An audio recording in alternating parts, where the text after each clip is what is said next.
Assalamualaikum warahmatullahi wabarakatuh. Nama saya Cikita Sabrina Zahra. Saya dari kelas 11 MIPA E. Hari ini saya akan mewawancarai beberapa narasumber yang membahas tentang topik bullying verbal dan verbal, juga bullying kesenjangan sosial. Bisa dicek selanjutnya. Halo, Assalamualaikum warahmatullahi wabarakatuh semua. Pertama-tama saya akan mewawancarai narasumber pertama saya, yaitu boleh perkenalkan diri. Nama saya Sarah Carmela Evangeline Mete dari kelas 11 MIPA A bersama Cikita Sabrina aja dari XI MIPA E. Boleh kita mulai narasumbernya? Boleh. Pertama-tama aku mau nanya nih soal bullying. Kamu paham tentang bullying nggak sih? Sebenarnya kalau tentang bullying paham nggak paham sih ya. Waktu kapan ya, SMP kali sempat pernah ikut kayak semacam sosialisasi bullying gitu. Terus di situ kayak dijelasin faktornya, dampaknya dan segala macam. Jadi sekarang mungkin rada lupa kali ya karena udah lama. Berarti pertama kali kamu tahu bullying itu dari kapan? Kalau pahamnya banget kan SMP. Iya. Kalau pertama kali taunya bullying itu dari kapan? Tahu tuh dari SD. Oh, SD, tapi belum paham. Iya, belum. Oke. Selanjutnya, kamu pernah nggak sih melihat bullying verbal ataupun kesenjangan sosial secara langsung? Kalau secara langsung sih nggak pernah ya. Pernah. Iya. Bagus sih. Iya. Karena kalau lihat secara langsung kadang bingung nggak sih? Mungkin kayak gimana. Aku juga belum tahu kali ya aksi yang apa yang diambil tuh apa. Oke. Selanjutnya, kalau tentang bullying yang dihasilkan karena kesenjangan sosial, yang beralasan kesenjangan sosial, kamu paham nggak? Pastinya paham ya, karena bullying kesenjangan sosial sendiri kalau menurut aku kayak tindakan mencela atau menjatuhkan orang lain karena mungkin faktor kasta sosial. Betul. Bahkan aku sendiri agak ngerasain di sekitar aku sih. Iya. Maksudnya pernah ngerasain. Iya, sama. Ya kan, kayak kesenjangan sosial tuh emang berasa banget, apalagi di Indonesia kan. Oke. Selanjutnya, kalau tentang bullying verbal sendiri, kamu paham gak sih maksudnya bullying verbal?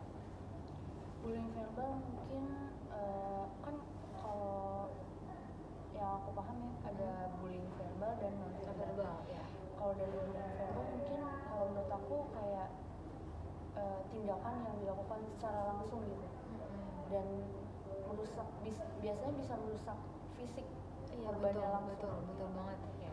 Nah, kalau tadi kan kamu nyebutin non verbal, kalau menurut kamu non verbal sendiri kayak gimana? Perbedaannya apa? Biasanya kayak apa ya? Perkataan yang gak secara langsung diberikan kepada korbannya. Oke. Makasih. Sisanya yang terakhir, kamu kalau misalkan mendapati langsung bullying, walaupun kamu belum pernah, kamu ya yang kamu pertama kali pikirin untuk nolong dia apa sih korbannya? Pastinya buat nolong cari tahu dulu kali ya, kayak ini kasus bullying ini karena apa, faktornya karena apa, dan apakah korbannya itu emang ada salahnya atau tidak. Dan buat mencegahnya sih biasanya kalau di sekitar sekolah biasanya manggil guru kali ya, Betul. atau kalau udah parah banget ya manggil teman yang lain. Oke.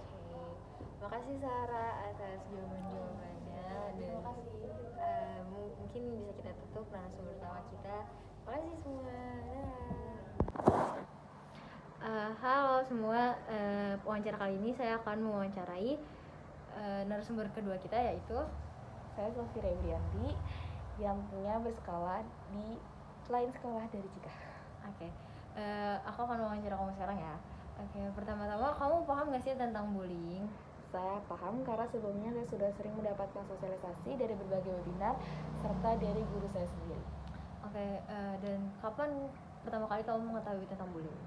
Sebenarnya dulu saya sudah mengetahui apa itu bullying karena seperti yang saya katakan sebelumnya, saya sudah banyak mendapatkan pengetahuan mengenai bullying dari berbagai wawancara yang saya ikuti dan saya dapati. Oke. Dan menurut kamu bullying seperti apa yang difaktorkan oleh kesenjangan sosial? Karena seperti kita tahu kesenjangan sosial itu kan ialah perbedaan. Jadi tentunya bullying yang difaktorkan oleh kesenjangan sosial biasanya diakibatkan oleh adanya perbedaan harta, jabatan dan lainnya. Tetapi yang banyak kita dapati di lingkungan kita biasanya ialah bullying yang disebabkan oleh faktor kesenjangan sosial, namun lebih spesifiknya ialah difaktorkan atau disebabkan oleh perbedaan harta seperti antara orang kaya dan orang miskin, kemudian bos dengan pegawai dan lain-lainnya. Oke. Kan bullying juga terbagi dua antara verbal dan non verbal. Kalau verbal menurut kamu seperti apa dan non verbal menurut kamu seperti apa? Kalau bullying verbal itu adalah bullying yang dilakukan oleh seseorang yang melalui ucapan yang dikemukakan oleh seseorang. Ucapan tersebut biasanya mengenai sang pelaku tersebut mengomentari mengenai entah kondisi fisik sang korban ataupun kebiasaan sang korban dan lain-lainnya. Oke. Kalau non verbal sendiri menurut kamu seperti apa? Kalau bullying non verbal itu biasanya disebabkan atau dikategorikan sebagai tindakan dilakukan sang korban tindakan dilakukan oleh sang pelaku terhadap sang korban. Tindakan tersebut biasanya seperti contohnya menampar, memukul, menendang dan lain sebagainya. Oke, kamu udah paham tentang bullying, pasti kamu bisa bedain dong mana yang bullying, mana yang bercanda. Nah, maka dari itu, apakah kamu pernah mendapati bullying secara langsung di sekitar kamu? Tentu saja pernah. Nah, kalau kamu pernah mendapati itu, apa tindakan yang kamu lakukan jika melihat seseorang dibully? Jadi tindakan yang saya lakukan akan saya bagi menjadi dua di sini. Yang pertama, tindakan saya terhadap sang pelaku dan tindakan saya terhadap sang korban. Untuk tindakan saya terhadap sang pelaku ialah jika ulang di sini saya akan membagi tindakan saya menjadi dua. Yang pertama, tindakan saya terhadap sang pelaku dan tindakan saya terhadap sang korban. Untuk tindakan yang saya lakukan terhadap sang pelaku ialah menegur sang pelaku tersebut. Karena menurut saya seharusnya kita sesama manusia tidak saling menyakiti maupun mengomentari apa yang telah diberikan Tuhan terhadap diri kita. Karena pada dasarnya kita semua tuh sama-sama manusia gitu. Kemudian tindakan yang akan saya lakukan terhadap sang korban ialah menjauhi korban tersebut dari sang pelaku, karena tentunya tindakan apapun maupun ucapan apapun yang dilontarkan oleh sang pelaku akan berpengaruh pada psikis dan fisik dari korban tersebut.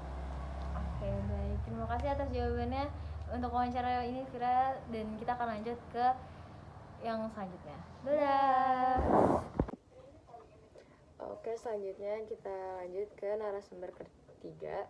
Boleh perkenalin diri. Halo semuanya, aku Jasmine, aku kakaknya Cikwita. Oke, sekarang kita bisa mulai wawancaranya. Pertanyaan pertama, apakah Anda paham tentang bullying? Tentang bullying kurang lebih paham lah. Sejak kapan Anda mengenal tentang bullying?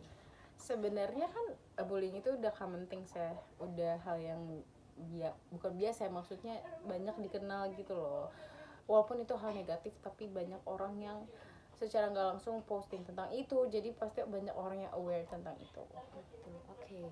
Selanjutnya, menurut Anda bullying seperti apa yang disebabkan oleh kesenjangan sosial? Bullying tentang kesenjangan sosial sebenarnya banyak sih ya, kayak orang yang dia nggak bisa nurutin tingkat sosialnya dia, terus atau dia ngerasa kayak apaan sih ini beda banget, ibaratnya kayak orang bilang beda kasta or something like that, itu jadi kayak ngebully, kayak nganggep rendah orang kayak gitu-gitu sih. Berarti faktornya tuh karena bisa dari kekayaan, Kayak kesenjangan sosial itu jabatan sendiri sih. gitu. Oke. Selanjutnya kan bullying itu dibagi dua, jadi verbal dan non verbal. Menurut Anda perbedaan verbal non verbal itu bullyingnya seperti apa? Kalau verbal tuh sebenarnya opini orang pasti beda-beda ya. Iya. Cuma kalau aku sebatas suatu hal yang udah nyakitin hati orang itu, sampai orang itu misalnya udah sakit hati gitu loh, udah sedih atau bereaksi gitu, entah bereaksi marah atau nangis, itu termasuk yang udah bullying sih menurut aku. Karena kan orang itu nggak nyaman ya. Bahkan sebenarnya banyak juga dimana mereka sebenarnya udah ngelakuin bullying, tapi korbannya ngerasa kayak ya udahlah temen atau segala macam, padahal sebenarnya itu udah masuk konteks bullying sih. Udah terlalu kasar, udah terlalu over. Selanjutnya, pertanyaan selanjutnya, Anda pernah melihat bullying secara langsung nggak di sekitar Anda? Bullying yang benar-benar kayak kasar banget gitu sih nggak ada ya, alhamdulillahnya. Cuma kalau kayak bullying yang verbal kayak ngata-ngatain, sarkas tapi sebenarnya itu ngebully kayak gitu, itu sejujurnya yang menyedihkannya di Indonesia tuh banyak gitu. Yang terakhir, apa yang Anda lakukan kalau melihat bullying secara langsung? Tindakan apa?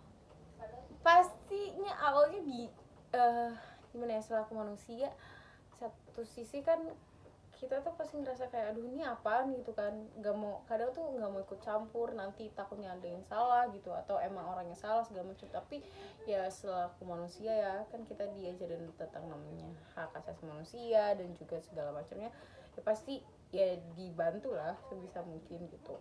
Tapi harus tetap tahu dulu duduk perkara di mana, walaupun memang bullying itu tidak dibenarkan ya, cuma kan kita harus tetap ada praduga tak bersama, maksudnya kenapa dia bisa dibully atau segala macamnya kayak gitu, itu harus tetap dicari tahu. Tapi kalau bullyingnya udah fisik itu pasti harus dilerai dulu lah, Bisa sampai ke yang jenjang lebih serius lagi. Oke, terima kasih wawancaranya, mungkin sampai situ aja. Makasih Kak Jasmine. iya sama-sama. Oke, dadah semua. Kesimpulan menurut yang saya sudah teliti dan hasilkan setelah wawancara adalah bullying merupakan tindakan mencela atau merendahkan korban yang pelaku rasa lebih rendah atau terpuruk dari pelaku itu sendiri. Korban juga merasakan dampak bullying yang sangat besar, mulai dari mental, fisik, dan juga lainnya. Saran saya, lebih aware lah kalian di lingkungan sekitar. Apabila ada korban yang membutuhkan bantuan, maka cepat beri tindakan pertolongan, jangan sampai terlambat. Karena bullying sendiri memiliki UU dan melanggar hak asasi manusia. Mungkin itu saja dari saya. Kurang lebihnya mohon maaf. Wassalamualaikum warahmatullahi wabarakatuh. Terima kasih.